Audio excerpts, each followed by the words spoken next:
What's up, everybody? Welcome to Gameweek FC. Today we're going to be talking about everything FPL that you need to know for Game Week 1. Okay, so let's get straight to it. So number one, I just want to talk about the game fixtures. You really want to think about, especially for Week 1, who has the supposedly easiest fixture for Game Week 1. And it's honestly tough to tell at this point, but you can see the green is obviously a good fixture for the teams playing. You got Everton at Leeds, Leeds hosting Everton, so Spurs against Burnley, Sunderland hosting West Ham, and West Ham at Sunderland. So, guys, in FPL, you want to look at fixture 1, but you also have to be looking at the fixtures ahead. Honestly, I kind of look for the next 3-4 games. And if we're looking at that, I'd say, Brentford's got a pretty good run of fixtures, the first 4 games. Everton, Man City's got a decent first 4 games. Sunderland, I wouldn't advise you to pick many Sunderland players, but West Ham, Spurs have a decent first 4 games besides that City game. Chelsea's got an excellent first 4. So, honestly, guys, it's still early. Like, some of these teams that are, in the gray, they could turn out to be better or worse than we know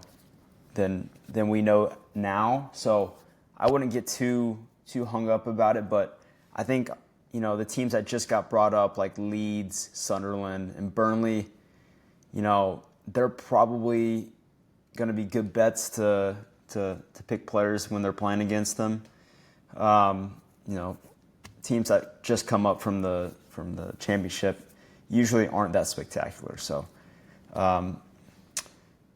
that's the fixtures. Now, guys, I want to talk to you next about, before we get into my team, I want to show you 2 rosters that I built. The first one is, these are differential players, okay? So we've got Vicario in goal. Click on him. He's only owned by 3.4%.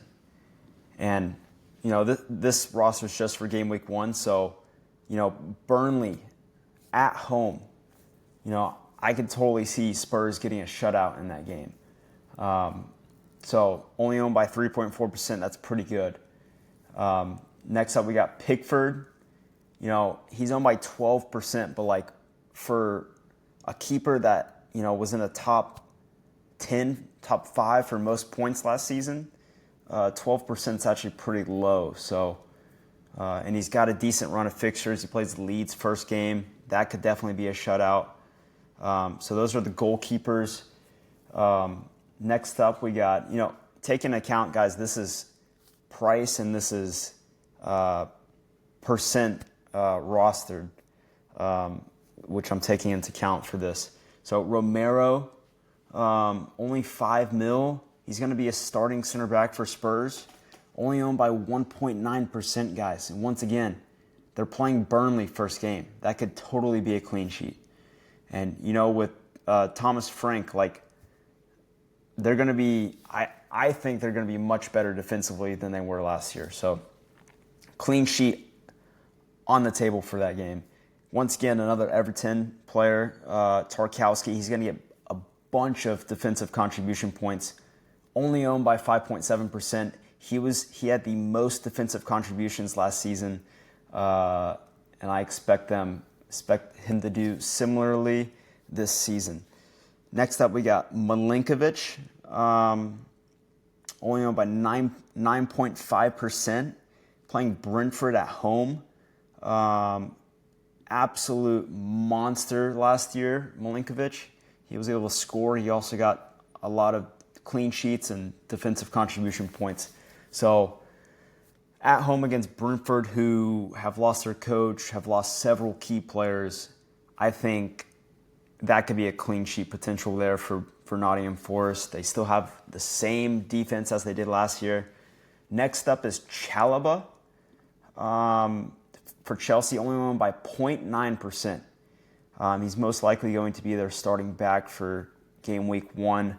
And he's playing Crystal Palace, who Palace, are coming off a big win in the against Liverpool this past week. So, they could have somewhat heavy legs, or perhaps they were celebrating a bit hard. But as a few of you probably know, Chalobah was on loan to Crystal Palace last season for part of it, and then Chelsea brought him back. So this is kind of a reunion / maybe a revenge. I don't think he disliked his time at Palace, but Chelsea's got a great defense. I could see them potentially getting a clean sheet there as well.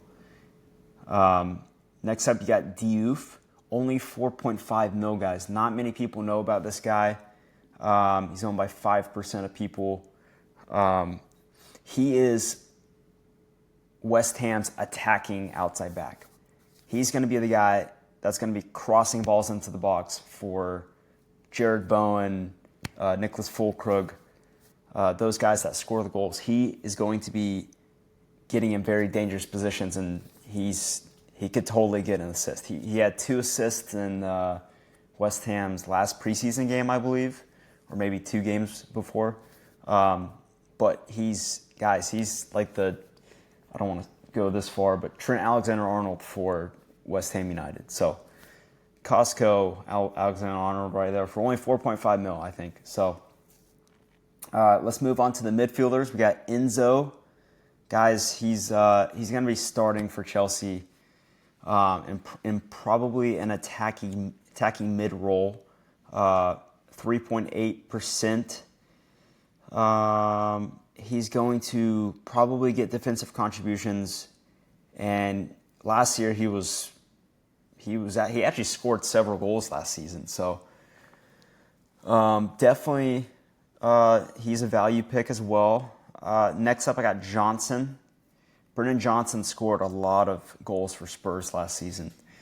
And though I think Burnley's defense is going to be somewhat good, but for a 7 million player and only rostered by 3.9%, I think there's definitely value there as well. Next up, we got Ndiaye. This guy is probably going to be taking Everton's PKs. And at 6.5 mil, that's not very expensive. And he's owned by 12.7% of people. So for a PK taker, guys, 6.5 mil, only owned by 12.7%, that is absolutely value there. Next up, splurging a little bit with Omar Marmoush. So compared to other players that are on teams that made the top 5 last year, he's 8.5 mil and only owned by 13.2%. Guys, for a guy that starts on a top 3 team, I believe, this year against Wolves, I think there's a lot of value on Marmoush. So obviously, 8.5 is definitely a higher cost, but for the percent of people that own him and the quality that he brings, there's absolute value there. Now, same thing with Gakpo, guys. 7.5 mil. He's going to be starting probably left wing for Liverpool game week 1 against Bournemouth, who have lost pretty much their entire defense. There's value. 5.7%, guys. I'm telling you, he's going to score goals for Liverpool this season. Next up, let's move on to the forwards. Watkins at 9 mil. He's owned by 19.7%. However, for a forward that's probably going to be in the top 3 goal scorers, You know, I mean, 19.7% is not that much. You know, I believe João Pedro is owned by about 54% of people, but I mean, Watkins is a guaranteed goal machine. So I think he's going to be much better this season than he was last season, though he didn't have a terrible season last year. So Watkins, I see value in him with the amount of people that own him. And then next up, we got Ekitike. Guys, he looked very good for Liverpool against Crystal Palace in the Community Shield. He, of course, scored a goal. And look, he's only owned by 10.4% of people. So, you know, he's going to be the starting striker for Liverpool most likely, as they haven't signed anybody else yet. So, you know, Ekitike, dude, he could totally score some goals for Liverpool. Honestly, I think these two guys, they might combined outscore Salah, I believe. I don't think Salah is going to be as productive this season, so that means goals are going to be spread around. So I think Gakpo and Ekitike could totally benefit from that.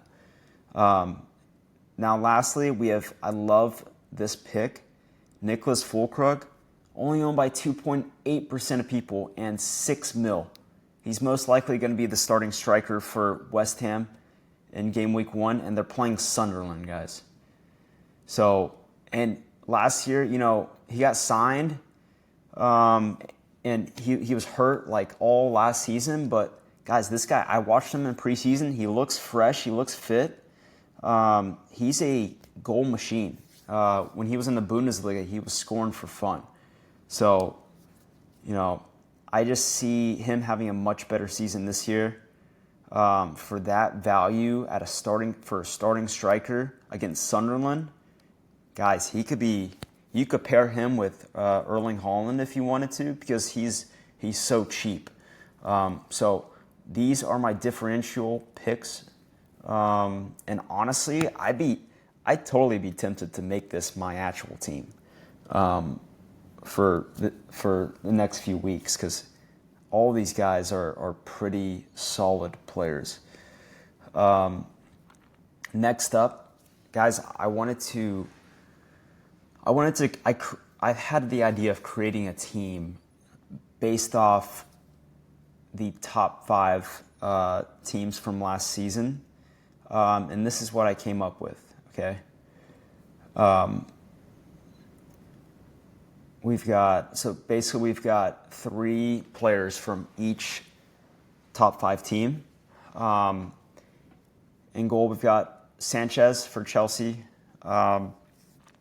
Chelsea's got some great fixtures coming up, so definitely some clean sheet odds there for sure. I saw the most value in Chelsea's first few fixtures compared to Arsenal, Newcastle, and Liverpool. So I liked Sanchez at 5 mil. He was the most affordable. Next up, we got Hein. I just picked him because he was 4.0 mil. I couldn't afford anybody better. Ben White, he's probably going to start for Arsenal, guys. A lot of people forget about him. Only owned by 0.8%. He's a good player. He's probably going to start right back for Arsenal. I see some value there, so I picked him. Achiampong, I'm pretty sure is how you pronounce it. He has been seeing minutes this preseason. He probably won't start, but he could definitely be a good backup. He'll probably get some time during the season for sure. Dan Burn at 5 mil. Fixtures aren't great, but for that price for a Newcastle center back, I figured I'd take him. Konate is going to be a starter. As long as he's healthy, he is a valuable player for Liverpool. And then Ruben Diaz, 5.5. Guys, this guy's probably going to get most of the defensive contributions for City. It doesn't mean much because City's going to have, possession probably 70% of the time, so he probably won't have to make many contributions defensively. But for 5.5 mil and clean sheet potential. I like Ruben Diaz there. All the other Man City defenders were a little bit too expensive at 6 mil. Let's move on to the midfield. We got Declan Rice. He's just a reliable midfielder. He's going to work his ass off, guaranteed. He's probably going to get defensive contributions, and you never know when he's going to bang in a free kick or something random. So, yeah, I really like Declan Rice there. He's pretty cheap, some value, 7.5% owned. And I was able to manage Palmer and Mo Salah in the midfield. These guys are just the best players in the league, along with Haaland. So I was able to fit all three in my team. So what we're looking at is probably a 4-5-1 formation. So we're going to keep all these midfielders. Tonali's valuable, 2.2%. Reinders, he's going to be a solid player for City this season, I believe. He's probably going to get defensive contributions plus a few attacking contributions. So 4-5-1, guys. If you want to be safe and just pick from the top 5 teams from last season, obviously you can swap out Newcastle with maybe another team that you think is going to do really well this season, maybe Man United. I just thought that this was a solid idea to base your season off. Because all of these players are incredible players besides, some of these backups. But if you want to get Haaland, Salah, and Palmer all on the same team, guys, I think this is a pretty good idea. So this is just another idea for you guys going into game week 1 and beyond. This is definitely a team that could cause some damage. This is kind of like an ETF of FPO, guys. You've just got, you're going to get consistent points most likely. Obviously, it's not the most risky team, but it's, there's still some solid value. You're going to get points. That's what I'm trying to get at. But now let's move on to my actual team, okay? So here is my actual team. My actual team, I have Sanchez in goal. Dubravka backup, only 4 mil. He's pretty good. Defense, Esteve, he's going to get a bunch of defensive contribution points. Tottenham is still kind of trying to figure out their offense a little bit, so I probably won't start him, but he provides a lot of value at 4 mil. He's definitely going to be a starter for Burnley, so I'd recommend having him on your team. He's a great backup player. Next up, we got Gvardiol. This guy just, he had the most points for defenders last season. I'm not sure. He's probably going to be playing center back this season because Ait-Nouri is going to be taking up that left back role. So I'd be tempted to switch him out with Ait-Nouri because Ait-Nouri could have more attacking returns. But I think either one, you could fit right here. And I think City's going to get more clean sheets than they did last year. Moving on to Milinkovic, he is just a defensive monster. He's going to get contributions. Forest have the same defense, like I said earlier, as last season. So there's, I see them. Forest are going to have struggle. They're going to struggle to score goals this season. I don't think they're going to be as efficient as last season, but defensively, they're pretty much going to be the same. And against Brentford at home, I see them getting a clean sheet, to be honest. I'd be surprised if they didn't. But Milinkovic, he's a threat off set pieces as well. So in the long term, He's got some good fixtures, so I went ahead and picked him. Next up, we got Van de Ven at 4.5 mil, guys. He's probably going to start for Tottenham at center back, I believe. Against Burnley, first game, I saw a lot of value there, so I went ahead and picked him. He's owned by 21.4%, so a lot of people have picked up on his value. So, I mean, he'll probably start on my team week 1, but if for some reason I hear that he might not start, then I'll switch him out for one of my 2 other guys. But next up, we got Diouf. I talked about him earlier. He's just, guys, he's a secret weapon. He's going to get crosses into the box, and he's going to get assists this season. He might be a better pick than Wan-Bissaka. I'm going to be honest with you. Like, so many people are picking Wan-Bissaka, but this guy right here, he is going to be the difference, okay? He's probably going to get more points than Wan-Bissaka, I think.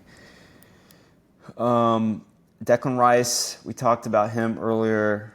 Declan Rice is just a machine. He's consistent.